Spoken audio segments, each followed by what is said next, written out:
Well, good afternoon and welcome to the afternoon session of the Board of County Commission meeting here in Seminole County. The date's September 10th, 2024. We have finished our morning session and we are going to move into our public hearing agenda. I will look for my board for proof of publication. Move to approve. Second. Motion and second. All those in favor? Aye. Opposed, like sign. Carries unanimously. Each commissioner, if you have any ex parte on any of the items today, please declare such. I have ex parte that was submitted electronically. I have none. I have emails that have been submitted electronically, and I have here in hard copy. And the same, I've done it electronically, and I have the hard copy here. I have submitted all mine electronically, both all the emails that were forwarded to me as well. Very good. I will now turn to the county attorney, Ms. Kate Latour, for the rules of engagement for public participation. Thank you, Chairman. Good afternoon. While the board welcomes comments from all persons with an interest in the proceedings, Florida law requires that the board's decision and quasi-judicial actions be supported by competent, substantial evidence presented to the board during the hearings on the applications. Competent, substantial evidence is such evidence as a reasonable mind would accept as adequate to support a conclusion. There must be a factual basis in the record to support opinion testimony from both expert and non-expert witnesses. Persons presenting testimony may rely on factual information that they present, information presented by county staff, information the applicant presented, or on factual information included in the county staff report to support their testimony. All persons who present written materials to the board for consideration must ensure that a copy of such materials is provided to the clerk for inclusion in the board's record of proceedings and official minutes. Mr. Chairman. Thank you very much. The first item we have up today is item 17, which is a Board of Adjustment appeal. Appeal of the Board of Adjustment decision approving a request for a fence height variance from 6 1/2 feet to 8 feet in the R1 single-family dwelling district, more particularly known as 10032 Bear Lake Road. This will be put on by Ms. Gates. Ms. Gates? Good afternoon. For the record, Angie Gates, planner with Development Services. This request is an appeal for the June 24th, 2024 Board of Adjustment decision approving a fence height variance from 6 1/2 feet to 8 feet in the R1 Single Family Dwelling District located at 10032 Bear Lake Road. Amy Wheeler, the property owner of 10032 Bear Lake Road, an applicant for the variance request, originally submitted for 2 variances. One of the requests was for a fence height variance from 4 feet to 8 feet, and the second request was for a setback variance from 30 feet to 8 feet to the normal high water elevation for a fence that exceeds 4 feet in height on a natural water body. At the June 24th Board of Adjustment hearing, the board voted to approve only the fence height variance from 6 1/2 feet to 8 feet and denied the request for a setback variance from 30 feet to 8 feet to the normal high water elevation for a fence that exceeds 4 feet in height on a natural water body, with conditions as set forth in the approval development order. The original variance request for 93 linear feet of an 8-foot tall privacy fence with a requested rear yard setback to the normal high water elevation of only 8 feet, if approved, would have allowed an 8-foot fence to encroach 22 feet into the required 30-foot rear yard setback for a fence exceeding 4 feet in height on the normal high water elevation. Section 30.14.19B of the Seminole County Land Development Code states that fences and walls are limited to a maximum height of 4 feet within the front yard and side street setbacks and 6 1/2 feet within the side and rear yard setbacks, except as provided in subsection F, paragraph 4. Subsection F, paragraph 4 states that any fence, wall, hedge, planting, or other obstruction adjacent to a natural water body is limited to a maximum height of 4 feet. Any fence or wall greater than 4 feet must be located a minimum distance of 30 feet from the natural high water elevation of a natural water body. The original variance request for 93 linear feet of 8-foot tall privacy fence with a requested 8-foot rear yard setback to the normal high water elevation, if approved, would have allowed the fence to encroach 22 feet into the required 30-foot rear yard setback for a fence exceeding 4 feet in height.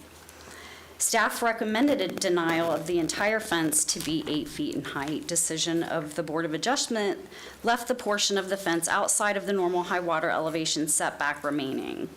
This portion of the fence, which is permitted to be 6.5 feet, was approved at 8 feet. Based upon the following findings, staff is recommending approval of the amended variance request for a fence height variance from 6.5 feet to 8 feet. In the variance criteria narrative submitted by Ms. Wheeler, included in the application attached to your agenda packet as Exhibit D, the applicant stated that her home was built in 1959 and her neighbor's home was built in 2007 and sits 4 feet higher than her property due to a change in elevation. Thus, her property has a special condition that does not result in any actions taken by her. She also stated that a 6-foot fence does not provide the same level of privacy, protection, and security in her backyard due to the difference in elevation between the two properties, and granting the variance would not result in a special privilege, only the same level of privacy commonly enjoyed by other properties which have adjacent homes on the same elevation level. Further, she testified at the Board of Adjustment hearing that the 8-foot fence would provide her with the safety and security she felt was necessary from her neighbor. In the reviewing variance criteria, the Board of Adjustment found that the requested height increase in the fence was consistent with the variance criteria in Section 30.3.3.2B of the Seminole County Land Development Code. On July 10th, 2024, Paul Askew, the appellant, whose property is located directly south of Ms. Wheeler at 10026 Bear Lake Road, filed a notice of appeal of the Board of Adjustment decision. Mr. Askew appeared at the Board of Adjustment hearing in objection to the variance requests. Based on the application and information in the record provided by the applicant and staff to the Board of Adjustment at its meeting on June 24th, 2024, and the testimony presented at the aforementioned meeting, staff recommends the Board of County Commissioners uphold the decision of the Board of Adjustment to approve the fence height variance from 6.5 feet to 8 feet in the R1 Single Family Dwelling District. Additional correspondence was submitted after the agenda was printed, and I wanted to make sure that all of you received a copy of that prior to today's meeting. This concludes my presentation, and I'm available for any questions you may have. Thank you very much. Any inquiries of staff at this juncture? Seeing none, is Mr. Askew here in desire to make a statement? If so, sir, please come forward.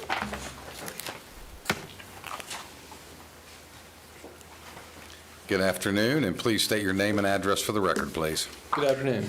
My name is Paul Askew. I live at 10026 Bear Lake Road. Forgive me, I'm not a good public speaker, so I'm a little bit nervous. We're harmless. You're good. Just go with it. I'm here to appeal the variance approval of an 8 feet tall fence along the side yard setback of our property to protect the lake view and open air views of our backyard. As stated in the Seminole County Land Development Code, to grant variances due to special conditions, there must be an undue the Board of Adjustment must first determine the variance won't harm neighbors. It is my opinion that an 8 feet tall fence will be harmful to our enjoyment of the property as well as to our value of the home. I have photographs that I submitted with my documentation that if I can present. If we could have somebody assist Mr. Askew with the overhead projector. Mr. Askew, are these your only copies? Yes, sir, but I can. We're going to need to retain those copies if we can, please, for the record. So this is the current view from my porch. And this is a photoshopped picture if an 8-foot fence was installed to the variance approved 30-foot mark from the mean high water level. And as you see, it reduces what I feel is a significant portion of my lake. So that is the basis of what I feel would be harmful to me as the neighbor. In addition, there's a statement from the Board of Adjustment meeting that I need to address. Per the minutes, Ms. Wheeler was asked the purpose of the 8-foot fence, and Ms. Wheeler responded that they want privacy and security because the objecting neighbor, myself, committed assault and battery. I have a police report from the night she referenced that I also would like to submit for record, where it stated that there was no crime committed. It goes on to further clarify her accusations, which were false and slanderous. Did you want to show it as well? You just present it. With all that said, and in thinking of Ms. Wheeler's desire for an 8-foot fence and the height difference between our houses, I would not be opposed and would like to offer a compromise of an 8-foot fence to be installed along our property lines, but in lieu of, from my back porch forward, the corner of my back porch and in between our homes running towards Bear Lake Road. And I created an exhibit to show that. So my house is A14, her house is on top of that. So if the 8-foot fence began at the corner of my back porch and ran between the homes, it would allow her, yes, sir, it would allow her to have the 8-foot fence where the difference in our home elevations exist. There is not a difference in elevation of our yards, only in the houses. So this compromise would, from my perspective, give her the privacy she would like based on the elevation of the houses, but it would not intrude upon my lake views, which I think would be a fair compromise. So that's my presentation. Okay, sir. Any questions for Mr. Askew? Commissioner Herr. So it's a little bit hard to see this, and I know you were trying to point to it. So you're the bottom house? Yes, ma'am. 14? I think he said. Yes, ma'am. This is my house. Got it. And so your home was built closer to the lake, Yes, ma'am. probably based on timing. Okay, thank you. Yes, ma'am. Any other inquiries, Mr. Askew? Nope. Seeing none, thank you very much, sir. We Thank you. appreciate your willingness to speak with us today. Thank you. Is there anyone here from the public wish to speak on this matter? Dominique? Yes, sir. We have one speaker form for Cheryl White, and then I also believe the homeowner wanted to say a few words. Okay, the homeowner, has she filled out a form? No, the homeowner of the other, next to Mr. Askew's house. Okay, we still need a form filled out. Ma'am, if you would mind grabbing a form out in the lobby. All right, and the first person, let's go ahead and call the neighbor down. Cheryl White. Ms. White, you'll have 3 minutes. If you'll come down and just give us your name and address for the record. Hi, my name is Cheryl White. I live at 889 West Timberland Trail, Altamont Springs. I'm here to support Amy in her request for the variance for the 8-foot fence due to, as we were spoken, privacy, safety, and security reasons. I have been to Amy's house along with my son and some other friends on multiple occasions, and during that time, since Amy has built her pergola, things have been a little more tense than they used to be, and there are many occasions when the neighbors come out, they stare, which makes you very uncomfortable.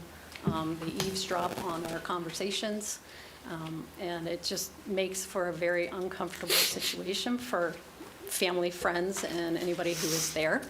And so I would like to support Amy's request for that 8-foot fence. Very good. Thank you. Any questions? No, ma'am. Okay. Thank you very much. Thank you. Miss Amy, you can come on down and you can finish filling that out when we wrap up. just be sure the clerk gets it before you leave, so we can just have it for the record. Thank you.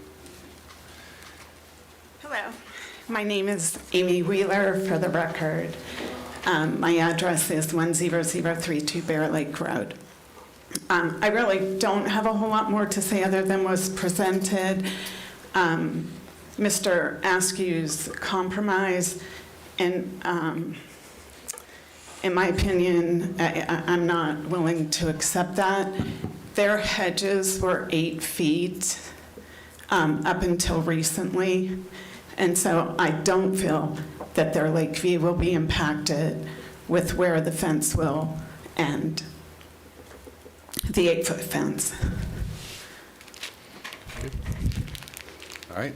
And I submit a proof with my packet.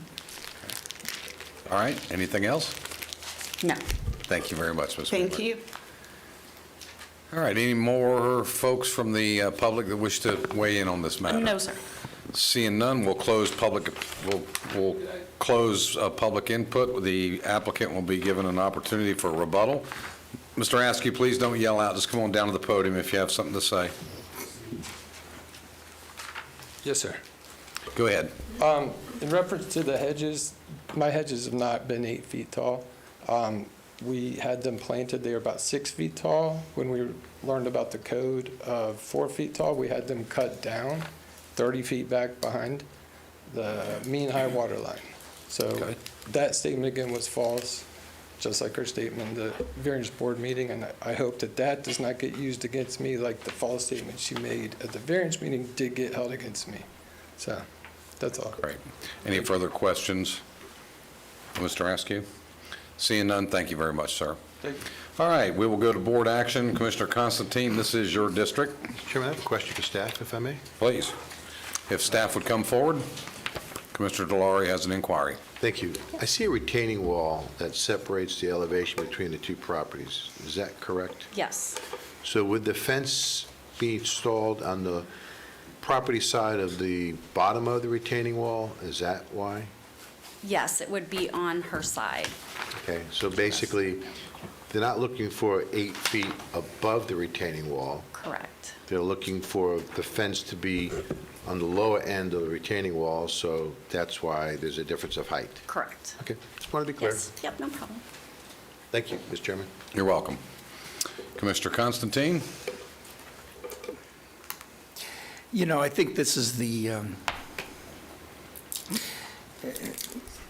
there's a lot of things that we do up here, and this is one that's not very, very comfortable. Frankly, this is two neighbors that seem to just not get along. This is not the first dispute. It's hopefully the last, but there were other issues in this neighborhood between them before that. I'm not talking about the incident that Mr. Askew referred to. I don't think that should come into play because it was, as you saw in the report, just that, a report. At the committee, there was a great deal of debate about this. And I think the vote, when they said they voted for, it doesn't reflect that it was a 3-2 vote. So it was one in which a number of people had, or it was, could have gone either way. In talking to members that voted against it, the variance, they felt that this would unfortunately set a precedent and was not something that they felt that there was a hardship in the sense that they needed an 8-foot fence. Originally, the staff was against the 8-foot fence. I'm intrigued by the compromise that has been put forth, and therefore, I think that is, in the sake that we are not, we don't know everything, but that seems to solve the concerns of both neighbors. I will vote that we accept the compromise of the 8 feet going until, and I don't have the specific, location, but I think it was to the end. If you could help me, Rebecca, or somebody could help me with that, I would suggest that that would be the best line of compromise. I personally live on a lake. I think a lot of you would object if you could not see your view either. But as far as the concern that the neighbor has, that's building the fence, that that she would like to have more security, that doing it to the point of the house, end of the house, I think is a very good compromise. And so therefore, whatever numbers we have to put forth to it, Rebecca, that's what I would suggest, and that would be my motion. I would second that for discussion.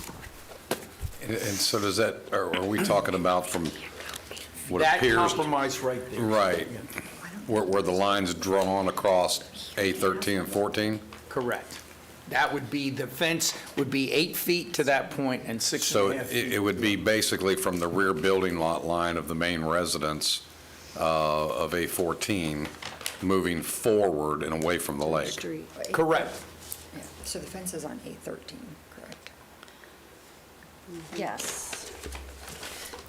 So it may be the best is from the rear building lot line of the main residence of A13? Commissioner Lockhart. I appreciate the fact that Commissioner Constantine really does genuinely always try to find a compromise in situations like this. I can't support that for a couple of reasons. One is, looking at the view, I think you've got a boat dock and a boathouse that already obstructs the view of the lake, and as well as a tree. Whether it was a 4-foot high hedge or a 6-foot high hedge, that blocked your view of the lake until you found out that you needed to cut it and make it shorter. It didn't bother you then. Regardless of whether or not a crime was committed in that incident, the fact that a neighbor felt compelled and it was appropriate to shoot a hose and water across a property line into someone else's backyard, to take it upon themselves to put out a fire in someone's backyard, I think there's enough tension there and enough feeling on the part of one neighbor that they have the flexibility to take those kinds of actions, that if I was a woman living next door, I would also want a fence down as far as I could. So I think the fact that there's an elevation change is a fact of the land that needs to be taken into consideration, and I do think you've got extenuating circumstances based on the relationship. So, but I appreciate your willingness to try and find a compromise, but I think the view issue is moot in my mind, because they already had their own view somewhat blocked by their own hedges, and the way that the property actually juts out, it blocks some of the view of the lake, and you can look straight and you can look left. I live on a lake too. So I'm familiar with how that works, and I feel for the neighbor who wants a sense of privacy and safety. Mr. Chairman? Commissioner Glary. Thank you. I'd like to ask a question to staff again. The retaining wall, how far down does the retaining wall go? It doesn't say on the survey that was submitted, but it's pretty far. Can I show you the diagram? Show it to me on the diagram. I'm sorry. While you're doing that, could you clarify, did staff confirm that the photograph that depicted the 30 feet back with the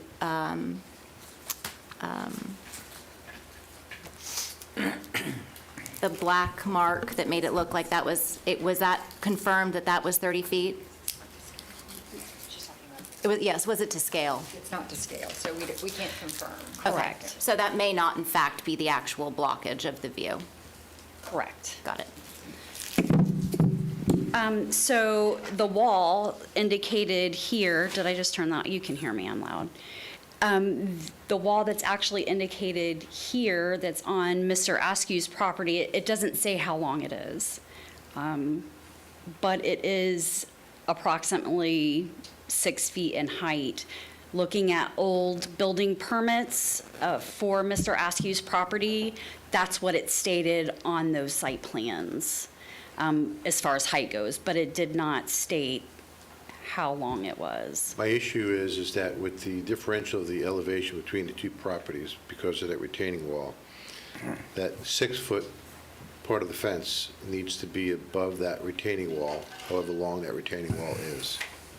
And since staff can't tell me how long that retaining wall is, that's an issue. For a point of clarification, Yeah, Commissioner clarification. Delory, your thought is that the compromise motion can't be clarified until we know that? Till I know what the elevation change, because you I want. understand that. And because the retaining wall is the elevation change. Wherever the retaining wall is, that's where the elevation is, the difference.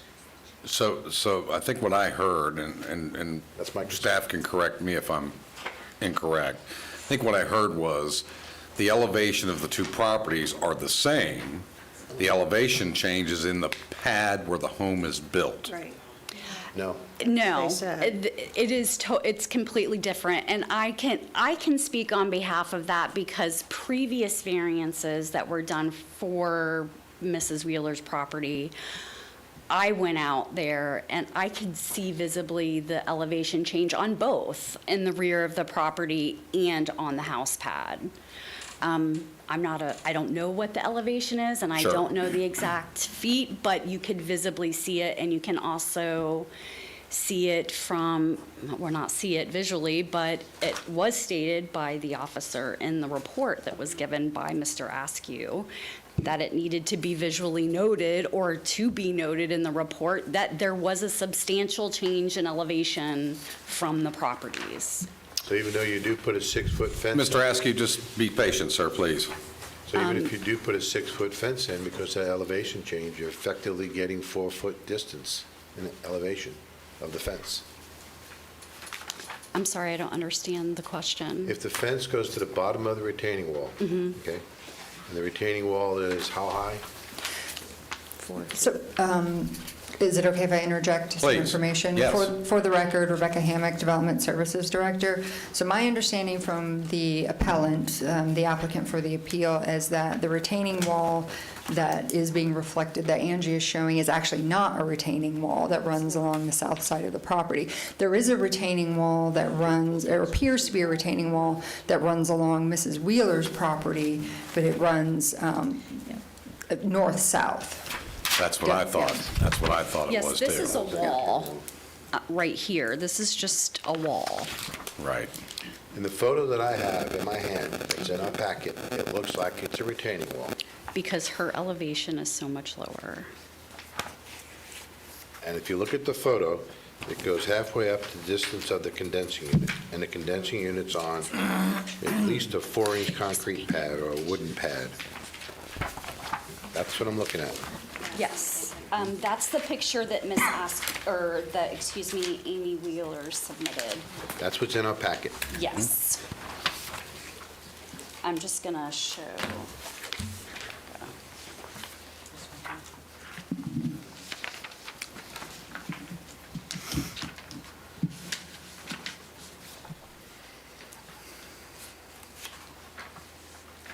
So if you have one resident that believes they need privacy, by putting an 8-foot fence, that gives them 6 feet of privacy. Without knowing where the wall is, I'm looking at the photo. Is it this one that you're talking about? That's another one. But that's not the one I'm looking at, but that's This another one? one. That's a retaining wall. Oh, what's the measurement on that tape? It is 4 foot 3 inches. Okay, well, there's a 4-foot retaining It's wall. marked in the packet, but Right. the question is whether it's a retaining wall or it's just a wall. In the packet, it says concrete wall, does not say retaining wall. Okay. We've heard both today. I don't know which it is. Well, I would argue that if you look at the pictures, would be a retaining wall because dirt on the other side of it's right to the top. I mean, typically a wall does not have dirt all the way to the top of a wall unless it's a retaining wall.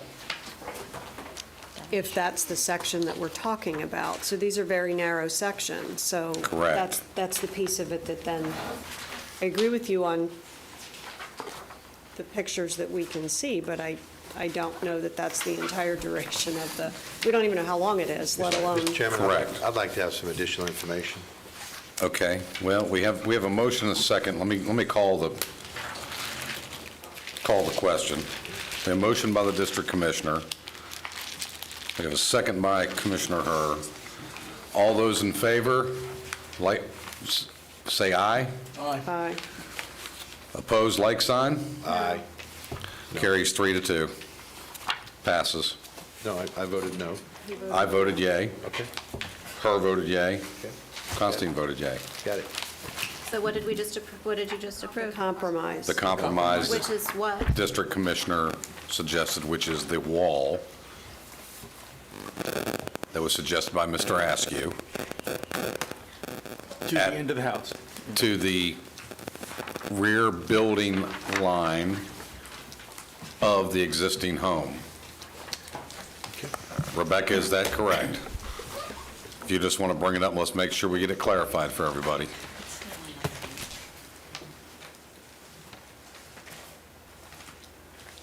I guess we won't find out any information about the retaining wall. If I may, just to clarify, there was no dimensions on Mr. Askew's picture that he submitted. So I think that the motion, what I heard is that the motion that was approved was that the compromise is that the 8-foot wall can only proceed to the edge of the building line for the neighboring property to the south, Mr. Askew's house. Correct. Okay. That was my understanding. Is that correct, Commissioner Yes, Constantine? it is.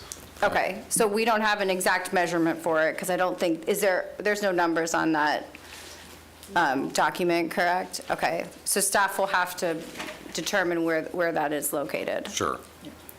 Understood. Okay. So for the record, then, what will occur is she will have a 4-foot tall fence within the 30-foot setback from the normal high water elevation. Then she can have,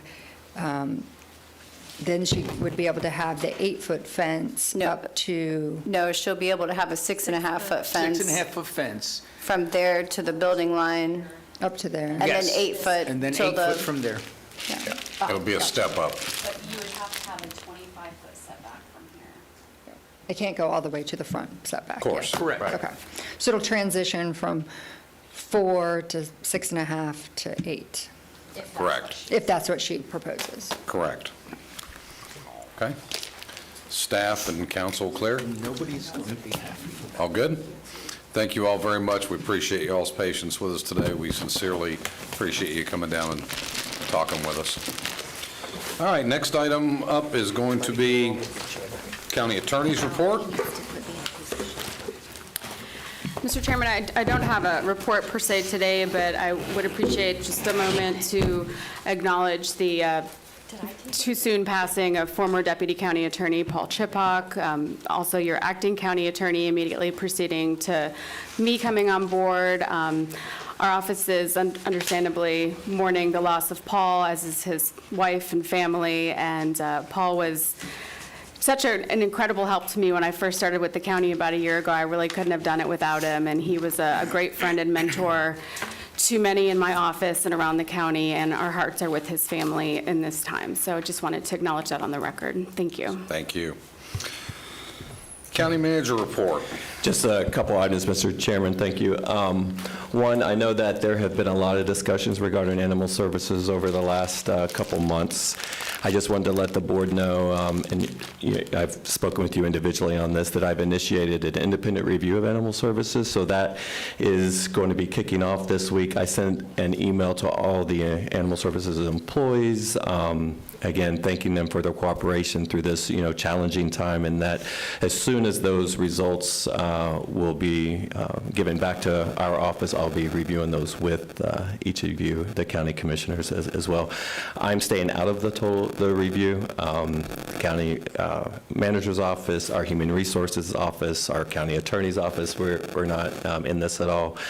This will be totally an independent review, and then they will share the results with us. So I just wanted to let you know. I just want to be clear for the public. So this is not a review that's being conducted by us. It's an outside firm. Correct. That will not have any input from our management or our staff. Correct. They will do their due diligence and report back to your office. Correct. Which you then will report to us. Correct. Fair enough. Correct. The only thing that we have given Ms. Green, who is doing the review, is just all the public records that have come in, the emails, so we have sent all that information. She's requested that. That's the only thing that we have sent to her. Okay. Commissioner Herr. Just a follow-up question. So the intention is to interview the entire team? Correct. 100%. And the intention is that all of that would be confidential, blinded? Correct. So individual responses would be kept confidential? Correct. And then the last piece that I would offer is that when we're doing a review like that in an organization of our size, I would like the response to be twofold. One is animal services, and then the second is if there are other broader systemic issues that are identified in there that could be touching multiple departments in the organization, or gaps in terms of processes that we need to implement for things that touch multiple departments, that those be called out as well. Absolutely. Noted. Any other inquiries from the county manager on that topic? Commissioner Lockhart. Will you be sharing with us the results of that investigation? Yes, absolutely. Okay. Yes, right, yeah. But I wasn't I will- sure if it was being kept for you or if it was No. going to be distributed for us to Yes, be I able will to- distribute it to, as soon as Okay. it's submitted to my office, I'll distribute exactly what I get to your offices, so Okay. you see exactly what I have. Okay, great, thank you. Anything else? Seeing none? And then just one other thing on a real positive note, not that that wasn't positive, because I think it is, but a positive note that I won another world championship title last week with my horse, so. Congratulations. You mean your horse won and you were on top? Well, I had to ride it, so. It takes two to tango in that world. Somebody building a strategy in the direction. I appreciate you allowing me time to go do that. Absolutely. That's awesome. Good stuff. Well, we like our folks to play as hard as they work, so it goes without saying. All right, anything else? No, sir. All right, we will move to district reports. Commissioner Delary. Thank you, Mr. Chairman. Attended the Veteran Stand Down event this past Saturday, and Jason Athouse was there. Ran it, I think it was very well attended, not just from our staff, but from other agencies. And I'm glad to see that they were able to assist various veterans, not just in giving them services, but allowing them to find their way home to their families. So it was very well done. I want to thank Jason and his team, as well as the other agencies, for being a part of that. There's going to be an upcoming community meeting for Deer Run. Public meeting is scheduled for Monday, September 30th at 6 p.m. at Sterling Park Elementary, which is located at 905 Eagle Circle, which is also in Castleberry, if you don't know where Deer Run is. And look forward to seeing everyone there that wants to attend. Also, tomorrow is a day of remembrance for 9/11. It's 23 years ago. It's amazing how time goes by so quickly. And I know many of us can remember exactly where we were when we first heard about that tragic event. And our heart goes out to those individuals who lost family members and/or were affected by that. And also on that same note, I want to echo the county attorney's sentiment about Paul Chipak. He was a great asset to this county and to this board and to this staff. And hearing what happened and how quick everything happened was very upsetting. And our heart and our prayers go out to his whole entire family, and he will be definitely missed. So thank you for bringing that to our attention. End of my report. Thank you, Commissioner. Commissioner Constantine. Thank you very much. And on a very positive note, many of us, other than Commissioner Zimbauer, because he was out with family responsibilities, attended the Lake Mary Little League Champion Parade. And, you know, I got to give it to Lake Mary and everybody involved, because that was put together so quickly. And it was such a wonderful, wonderful event. And I know that the team was very excited, but everybody in Lake Mary. And I think that from what I heard, they had record numbers using Sunrail also to get there. So that was quite a community event for all of Central Florida. And but again, I've seen the Little League members of the Little League team around in many different venues over the last couple of weeks, and they just continue to be such an asset to this community, and such a good feeling for all of us. Another positive feeling, and it was about 9/11, as Commissioner Delory mentioned. Tomorrow is the 23rd anniversary of that horrific event. But once again, for the 12th year in a row in Altamont Springs, they did the run, the Tunnel to Towers 5K run. And to see all of the first responders, police departments, fire departments, as well as so many children that were there that were born well after the event, there to celebrate and remember the tragedy, the sacrifice of so many people. And there was over 1,000 people there. It was really a well-run event. And when you think about it, they had to be there at 6:30 a.m. So, you know, on a Saturday. So it just an amazing event. Later today, we have the Best of Sanford Reader's Choice, and also the Foundation for Seminole County, Seminole State, excuse me, Celebration of Giving will be going on. And I also wanted to let you all know that the Florida Association of Counties will be having their Innovation and Policy Conference, the one that we hosted last year, which they indicated to then Chairman Lockhart. no, I know, but I'm I just was thinking of helping what I you. wanted to say. Thank you, Commissioner. Chairman Lockhart and myself, that was the best one they ever had. They're going to have another one in Escambia County, and they're the first day the day before the event, they're going to have a special one for the Blue Angels, which we already had at our airport. Right. So it's kind of nice that they're going to be following that. So well done, Commissioner Lockhart. Good job. So Good work, again, Chairman Lockhart. It was a wonderful event that we put on, and they again are going to have it in Escambia County, the 18th through the 20th, and also on September 12th, the FDOT is going to have a public hearing, both live and by Zoom, of the CFX meeting on the State Road 417, which I know everybody is very interested in that lives in that area, and so just wanted to bring that up. And that's all I have. Thank you, Commissioner. Good. Commissioner Lockhart.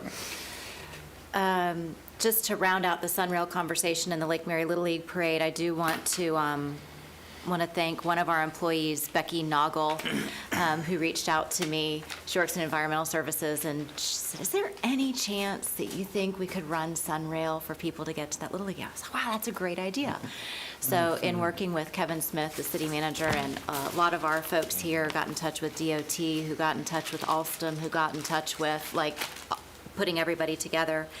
And the decision was made, thank you, Deputy County Manager Tricia Johnson, in connection with the City of Lake Mary, to split the cost of that. That was a special event train that we ran and paid for at Seminole County stops. And Becky was so excited. She said, "I'm so glad to see you got the train going." Unfortunately, it's not running to DeBerry.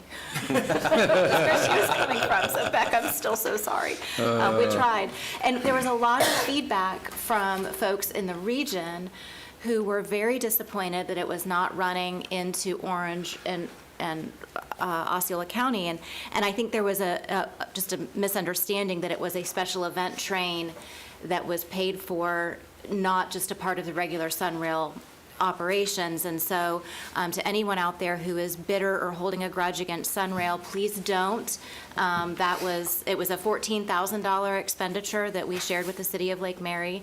It was very well received for those. We do know that people drove to Altamont from Orange and Osceola County and got on the train at Altamont and drove it. And what do? You rode in. And so that was helpful, but 2,419 people, I think, was the number, and it ran from 8 a.m. to 2, I believe. That's a lot of people.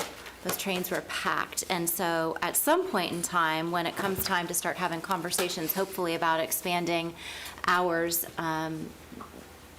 that could be used as an indication of how people would like to ride it. Of course, we don't get world champions every weekend, but we do have some great farmers markets that are walking distance to some of our locations, and maybe partnering with Winter Park and some other areas, we could start talking about expanding service. There was a planting event at what we're calling Lake Lily, and it gets confusing because there is an actual Lake Lily in Maitland on 1792, but apparently we've started calling the retention pond out in front of the Criminal Justice Center Lake Lily. How does Maitland feel about that? I don't think they know, so don't tell them. Or care.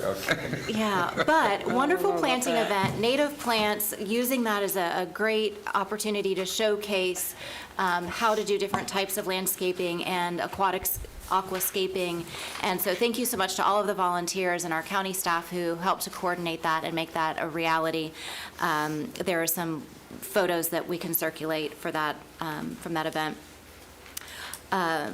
Talked about the policy conference. Oh, I toured the Arbor School in Winter Springs, and I don't know if it's in Commissioner Delari's district or Commissioner Zembauer's district, but. Oh, you're both pointing at yourselves, so I shouldn't have said that. Never mind. It's somewhere out there. And It's on the south side of Red Bugs, it'd be District 1. Oh, that's where it is. Yeah. That's where it jogs. Keep yeah. going. I'm gonna let him hash it out before I go on there. Mess with my district. Well, I think we all are gonna wind up messing in it because We all have it's- the voters there. Well, no, because we all have students and family members who can benefit from this amazing school. It is a private nonprofit school that specializes in serving special needs students of varying degrees and ages, and I was just incredibly impressed. And I know that they have reached out to all of your offices for tours, so if you have not set your tour yet or been able to go, highly recommend it. They are trying to expand their services in the county so that more families and students can benefit, and this was a wonderful time well spent with the Arbor School in Winter Springs. So congratulations to them and the good work that they do. And that is all I have. Very well. Thank you, Commissioner. Commissioner Herr, District 5. So I have scheduled an appointment with the Arbor School, and I'm glad to see services like that brought into the county. For parents that did this years ago, often those services were only outside of the county, which created a working mom nightmare. I did attend the ribbon cutting for the grand opening for our Veteran Services Lobby, and this is a walk-in opportunity for veterans in our community to come in and be served by our Veteran Services team. And so it can be rather unplanned, an opportunistic chance to walk in and be served, and it is fully staffed.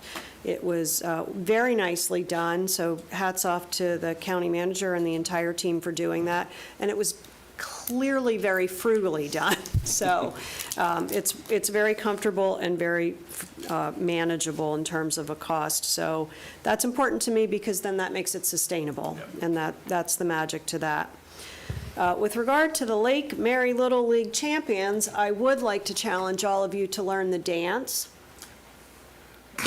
I just wanted to see how that would go over, but I've mastered the dance, and it's rather difficult, and so you have to, it's an up and down and a side to side with your, it's really challenging. So hats off to those boys. I'm willing. How about right after the meeting this afternoon? Hats off to those boys for all the work they did.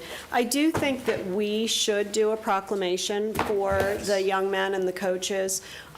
I am not a fan of pulling them out of school for yet another proclamation to be read, because they're already behind, and God bless the teachers that are trying to get them caught up, and the parents. So I would like to plan that accordingly, and maybe they're here, maybe they're not here. I'll leave that up to the chairman, who's not listening. Oh, it's Because about Darren's that. messing around in class. I did visit the Central Florida Home for Good. I did a site visit with them on the existing property, and then a secondary property that they're starting to do the permitting and process for building another 10 units. The work that they do is homeless prevention. And so, you know, I'm a fan of prevention. I would rather not take somebody from unsheltered or unhoused back to housed. I would rather keep them housed in this first place. And the work that she's doing does exactly that. It's a little outside of what the normal model is, according to HUD, and I'm okay with that. I would like to see us find more opportunities for them to expand. They have the capacity to expand. I want to give a huge shout out to our libraries, and thank you for collecting school supplies for our kids. We did do the handoff of the school supplies to the Tools for Schools facility, and it was lovely. And I know it's appreciated because the teachers in those schools shop in that Tools for Schools shopping opportunity and pay nothing, so that when kids come into their classroom undersupplied, they're able to cover the base. CFX, on a good note, CFX Customer Service won a Best Practices for Customer Value Leadership Award in the North American Customer Care outsourcing industry. And it is based on the partnership for their call centers and the outstanding results that they get. And a part of how they won the the award is based on the fact that their reporting is phenomenal and their dashboard capabilities are just rock star-like. The results are also very good to report, but if you can't report them, you can't brag about them. I will be attending the Seminole State Celebration of Giving this evening, so I will be missing the Sanford event, so it sounded like Commissioner Constantine might have that one covered. I did attend on a more sorrowful note the services for Mr. Blaine Darrow, and I will tell you that Heathrow will never be the same without him. And as I was running for office, he was one of the voices. I had never met the man before, but he was so kind and so sweet and so willing to provide coaching that it was really quite endearing. So you can see how Heathrow is the neighborhood that it is, although we do use too much water. I hear you, we got to fix that. And I was working with him to fix that, and they're willing participants as long as we're willing to get in the game. There's not enough words to say about Paul Chipok, but I will offer this on a more cheerful note. I did see the obituary. I realize that those two sentences don't go together. I've never known Paul without a ponytail. I'm just going to say. So I will always think of him as being with the ponytail, but when I saw the picture, I didn't actually recognize that it was Paul. And there were often times when I thought, and we used to have this conversation, Paul, I would just like to take a scissors to it, because I just like, no, Commissioner, no, Commissioner. He will be very sorely missed. He was a wonderful, wonderful human, and also very helpful to the new guy. Yeah, agreed.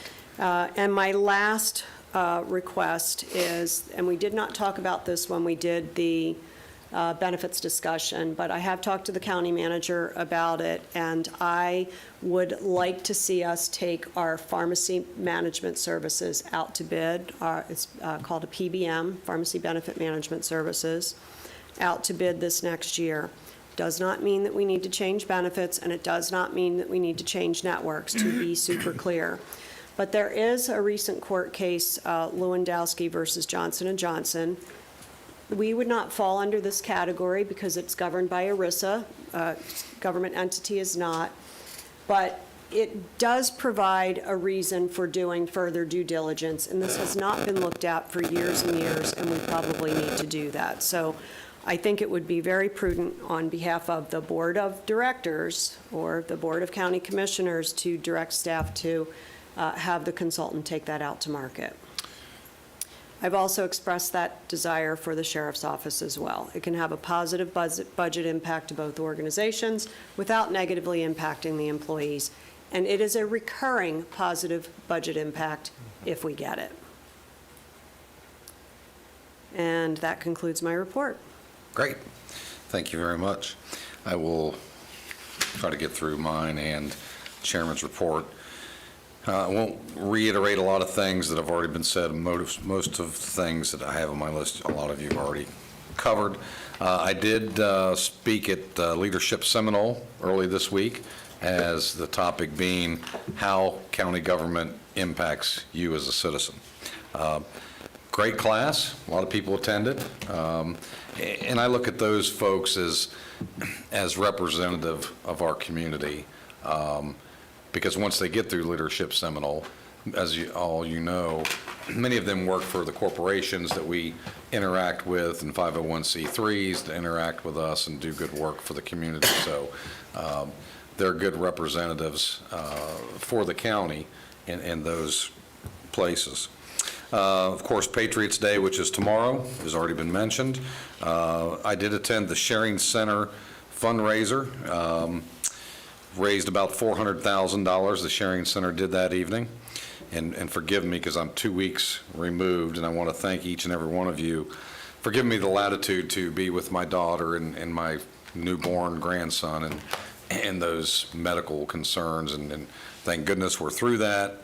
They're headed in the right place, and I appreciate you all, having the patience in my absence and picking up the slack, and Commissioner Herr standing in my stead as the vice chair when necessary. So I sincerely appreciate that.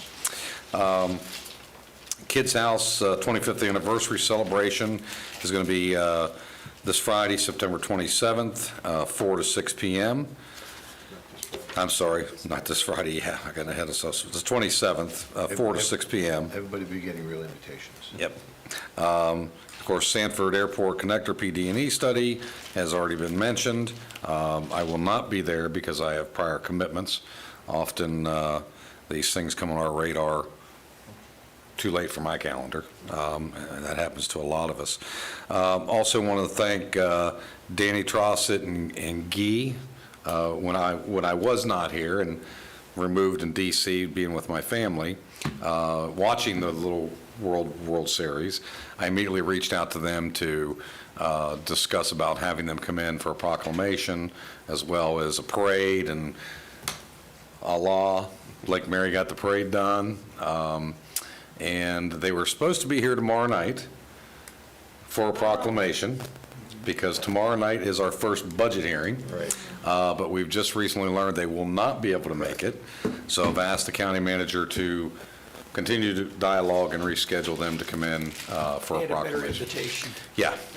Well, they will be in Tallahassee at the governor's mansion on Friday, and I will be there with them. I'll be there too. We'll see you there. Fantastic. You want to ride together? I've got another car mate. I drive pretty fast. I'm not think Just gonna saying. I'm not going to Hard talk no. about that. I'm not going to talk about the speed at which we In that travel. car you drove in today, I bet you will do. So we've got all that, and of course, the budget, the first budget hearing is tomorrow, September 11th at 5:30 p.m. We encourage anybody that's interested to come on down and visit with us. We know for sure there's going to be one individual there that is there each and every year to tell us how gracious things are and how things used to be in the county and so forth. We adore him immensely. Also, I need to bring to the board's attention some developments on the medical examiner's coalition that we belong to in District 5 and District 24, we're at a point where we're going to need some direction to be given to staff. So basically, what the latest developments are, let me back up. 9 months ago, we knew that the agreement that we currently were operating under was going to expire in the near future. And the discussion amongst the board members was they were going to bring an interim contract to us for all the parties to review and then sign that while we waited to move forward under a new contract, which would include a new building to be built, including the property procurement in Marion County. That did not happen. Instead, what we've been presented with is a contract that includes the building in Marion County, that has no prop share calculations in it, no real cost analysis in it, and basically gives all the decision-making powers to Marion County and none of the other partners. They would bid it, they would build it, they would fund it, and then they would prop share to us as part of that. As a development of that, I've reached out to FDLE, and they are working through the process. One of our partners in Lake County has showed interest in coming and joining us in District 24. That is going to take a signature by the governor ultimately to happen, but that process and discussion is underway and occurring. So we're at a point where we're going to need to give some direction to our staff, whether we desire to continue down that path or stay where we're at. Ultimately, we're not sure where it'll all end up. It has to go through the whole process, but in my opinion, it is the best course to at least explore, continue to explore Lake and Seminole joining as District 24. So I'm asking each and every one of you for your input and direction for staff to continue down that path or enter blindly into a contract that we know nothing about. Oh, B, Well, please. geez. There's your choices. I Commissioner think we should Lockhart. enter blindly. Is Lake in 5 currently? What is Lake in? In 5. They are in 5. Correct. And we are 24. Correct. On our own. On our own. So we would be adopting Lake in that scenario? Correct. Okay. And there's some benefits to that, which I won't go into, that I'll let staff share with each and every one of you from a cost perspective. Sure. And I think that's the big thing. Not to mention, there's been angst by some of the other partners on how far of a distance it would be to now travel all the way up I-75 and the Turnpike to get into Marion County instead of where it's at currently, which is Lake County, which is much easier now that Ocala Parkway is open for us, but some of those still have to travel. But it truly was pretty much centrally located in Lake, but now Marion is where it's going to be. Can we convene the stakeholders to have these conversations and give us input before we give our input? So, And by stakeholders, I mean the sheriff, the state attorney, public defender if appropriate. I'm not sure who. I think it's a very small group, but I don't feel like, I mean, I can tell you what I think. So to but- give you some comfort, I have had those discussions with Phil Archer, our sheriff, and others, and likewise has staff. That's why it's an FDLE decision. And a lot of people were surprised to understand it's not a health department issue when it comes to the medical examiners. It's FDLE. It's Florida Department of Law Enforcement that has the oversight on that. So the sheriff is aware, and I would encourage you all to speak with the sheriff and Phil Archer and so forth to get their input, but. And I have, actually, I talked with them both several months ago, many months ago. But if there are new developments and you're asking, I would, if there's one person from our team who can get all, rather Sure. than all 5 of Yeah. us calling each of them Sure. individually Right. and deciphering, if we just could have, Sure. So I have asked staff to do that so that we're not all running around, but I would never want to preclude anybody from inquiring with those entities. But yeah, staff is aware of it, and staff has been having conversations behind the scenes. And just know, this conversation we're having now is the first time our partners are ever going to hear it. So they're going to be somewhat concerned in District 24 that this move could be taking place. Well, they might not be terribly concerned. They might be cheering. I'm not, well, They might be like, finally, we get rid of them. I don't know. I can teach them the Lake Mary dance. There you yeah, go. perfect. They want us to pay for it. So, I mean, without going into all detail, I'm just asking for consensus to let staff I can continue to work Yep. Yeah. and get, Mr. Chairman, there's no reason why staff can't continue, and I think that's what you're asking for. Absolutely. We can all be talking to staff on a one-on-one basis. We'll brief. and things will develop and change, and timelines will change, I'm sure. So this is a non-commitment, yes. Great, All right, can I add one more thing in there? yes. Regardless of which scenario or how many scenarios you're looking at, can you give us a ballpark dollar figure attached to each one? Sure, absolutely. I mean, Well, this- you can't give the Marion County because we don't have the Right, numbers that's on that. true. Well, So I can give you the numbers that were floated at the meetings we've had. well, that's fine, but I'm just saying, all of this is great, and location is great, and partners are great and all, but, you know, we're, budget-wise. Here's what I can tell We you. have more and more people with their hand in the till. And Understood. it's not a refilling till. Understood. And to be clear and give some level of comfort to my fellow commissioners, I would not be going down this path for even a second of wasting my brain power or breath if this was not a more conservative approach to go the way that I'm asking us to let staff go down. I don't think that's the question. I think the question is more related to, we really don't have any big idea how much it costs to build Sure. a medical examiner's Yeah. office. Is and it 50 therefore, million? Is it we need to 100 start million? Is thinking it- about that as it Right. relates to all the other stuff that we're being asked to. And this is a reoccurring cost. That's correct. Exactly. It's not something that comes and goes. So does staff have, Yes, I can do that. I'll set up individual meetings, and then we'll go over the different proposals. and if you want to brief them all, starting from 2 years ago, Sure. from the cost that they originally said, to the updated cost, to the cost of the property, Sure. to the cost of the property development, to the cost of option A, B, C, D, and E? Sure, we'll definitely do that. We've got all that. Yep, we got it. So, great. Very good.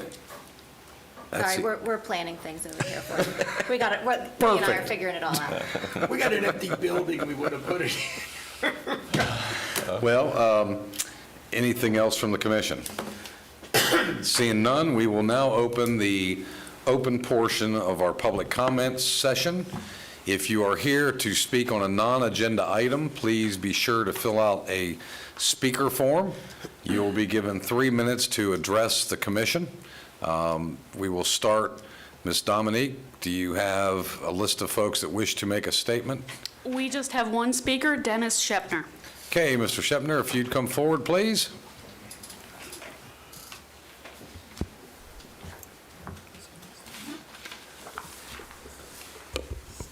Okay, good afternoon, Commissioners. I'm Dennis Shepner. I live at 1167 Oak Creek Court in Winter Springs.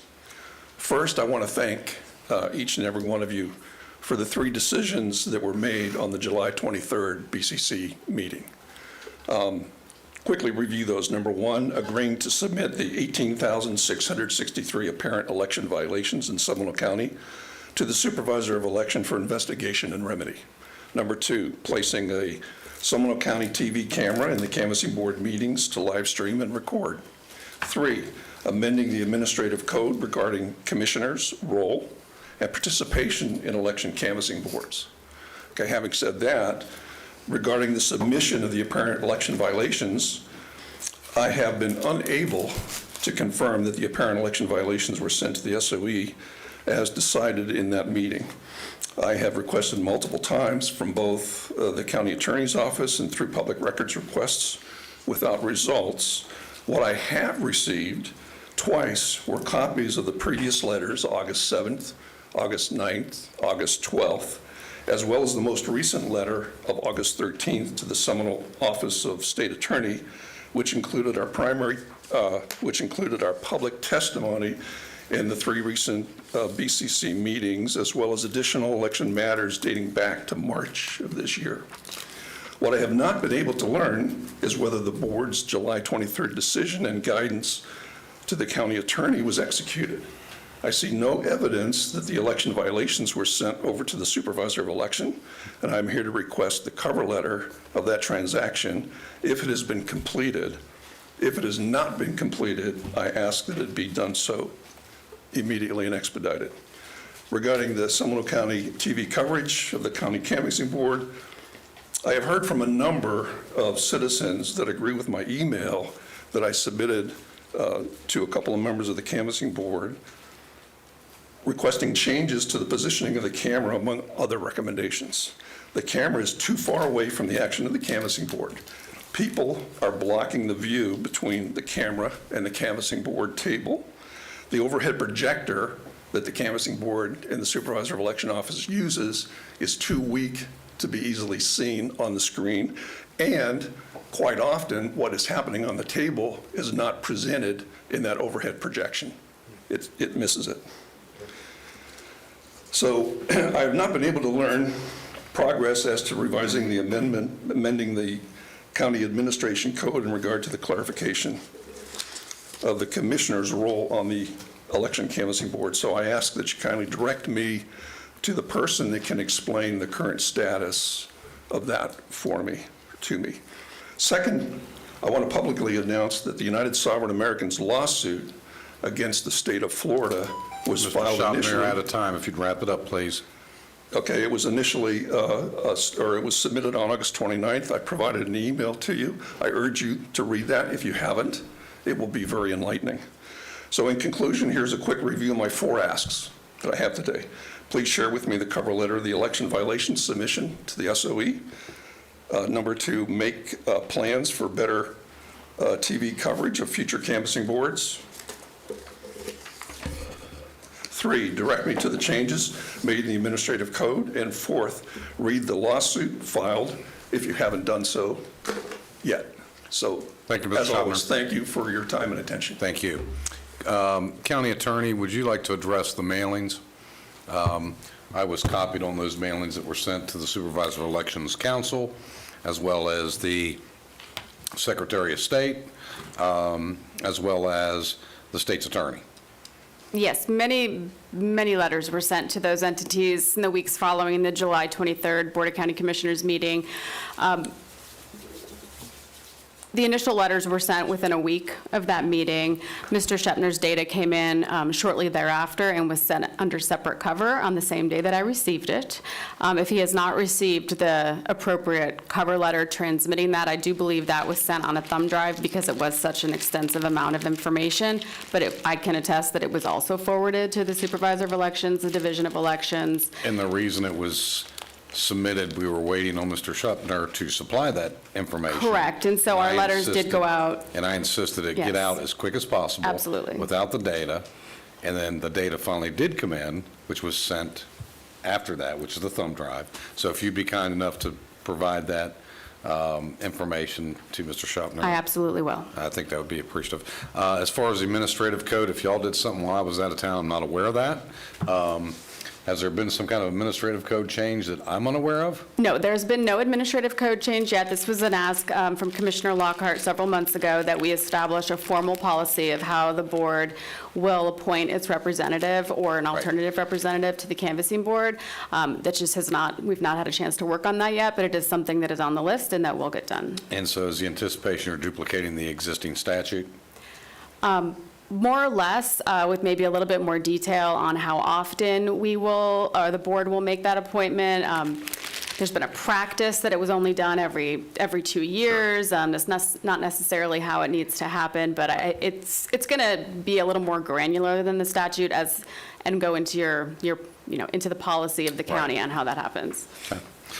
Well, and I would tell you from sitting on the canvassing board, there's no question a better room or format would be helpful. But I will tell you that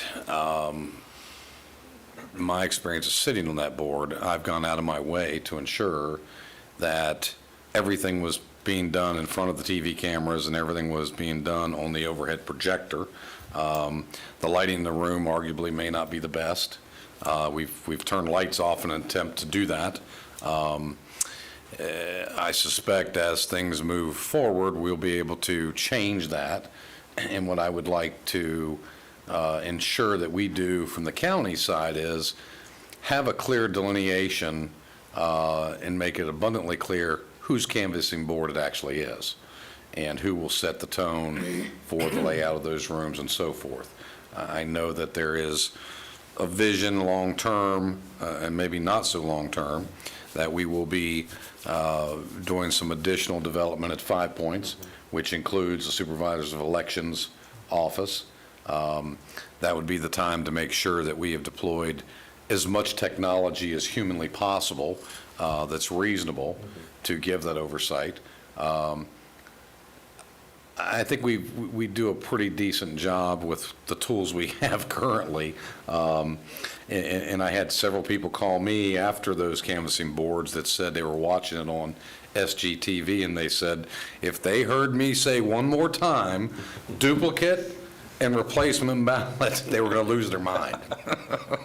Because I purposely did that to try to memorialize the record of what ballot number it was, the duplicate, and the new ballot. It certainly could be made more efficient. There's no question about it. And it could be made, I won't say more transparent, but maybe easier to observe. And granted, SGTV, this is their first go at it. I mean, so, and they've got to be very careful because you can't video or take a photograph of somebody's signature.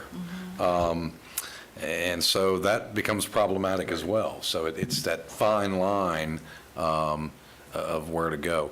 On that same note, I wanted to bring to my fellow commissioners' attention, I was contacted by a resident related to some mail, election mail they received at their home that was not addressed to them, but was addressed to a different party at the correct address where they have lived for over 30 years. And come to find out it was a voter identification card for somebody that has never lived there in the 30 years this family has lived there, and nobody has lived either with them or visited them at that address that would have had the ability to be known to be at that address. I have turned that over to the county attorney. They're having discussion with SOE and Secretary of State. But then 3 weeks later, another voter ID card came to the same address under a different name, but the same name apparently as the first voter ID card. So we're not really sure why that's happening, and our legal team's looking at that, digging into that. And to give you some background, there is a procedure, and if I misstate this, please correct me, Nasa, I know you spent a lot of time on this. The procedure is that is supposed to be returned to the SOE, who's then supposed to do something. The fear of this family is somebody stealing our identity because we've lived here for 30 years. This person's never lived here. We would like to have some kind of explanation. Is this somebody that is out registering voters at bogus addresses, and mine's one of them? Or is it somebody trying to steal my identity at my address, et cetera, et cetera? That family has shared with me. They have not seen any other activity like on their credit cards, bank accounts, or anything else that would lead them to believe there was an identity theft issue. But they're monitoring it. So I only bring that to your attention to put it on your radar in case you hear of similar incidents. I have given both of those. The resident has brought those to my office. I've given them to the county attorney's office, and they will work their way through it. I've asked them to, as soon as they have some kind of answer that we can give to the family, that we try to provide that the best we can. So just so you're aware. Okay. Chairman, if you'd like an update on that, I'm ready Please. to give one. Yes. So there is an administrative code process. It is correct that you write on the document, return to sender, and then there's a rules in place of what the SOE has to do once they receive the documents back, and different notices that they have to send out and investigations that they do.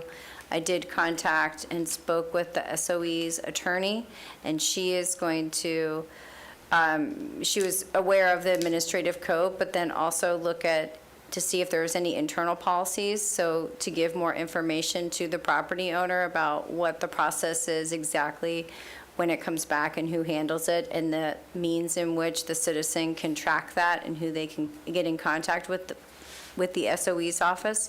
So I spoke with her late last week, so I would be expecting something back from her later this week or early next week. Great, thank you. Yeah, I think some of the fear in the environment we're living in is that, this could be just a simple, honest mistake made somewhere. We don't know. And I think that's the real explanation that this family is looking for. If it's an honest mistake, hey, got it, things happen. I make mistakes on a daily basis. Some of you experienced that earlier today in one of the documents I sent with some spelling errors and so forth. But there's this ongoing narrative that regardless if it's an honest mistake, that there's something nefarious going on. And we just need to understand, these things happen. Is it widespread, or is it the tip of an iceberg to let the Secretary of State or others know, hey, this is what's going on, and maybe it's happening in other places, and maybe it's just not a one-off. Commissioner Lockhart. Were you able to find out why regular ballots, mail ballots, were sent in the red ADA envelopes? Did that ever get resolved? The answer I was given was, you request an ADA in order to get that. What I can't confirm is, everyone that got an ADA ballot, did they actually request such? That I do not know. Yeah, okay. And I'm also told that when an ADA ballot is sent out, they can either fill the ballot out if they're capable, just like anybody else with a non-disability could, or there is an electronic version that they can perform that then the canvassing board has to then duplicate into a regular ballot in order to go into the machine to be counted. So, good question. Don't have the answer. Don't know that we can get the answer. In that same vein, I made a public information request to the Supervisor of Elections now 30 days ago, and I've yet to get a response. I would like our county attorneys to see where that might be standing, and my office will be happy to supply you with any documentation regarding that. Anything else? Nobody else here for public speaking? No, sir. We shall be adjourned. Thank you all very much. We appreciate it.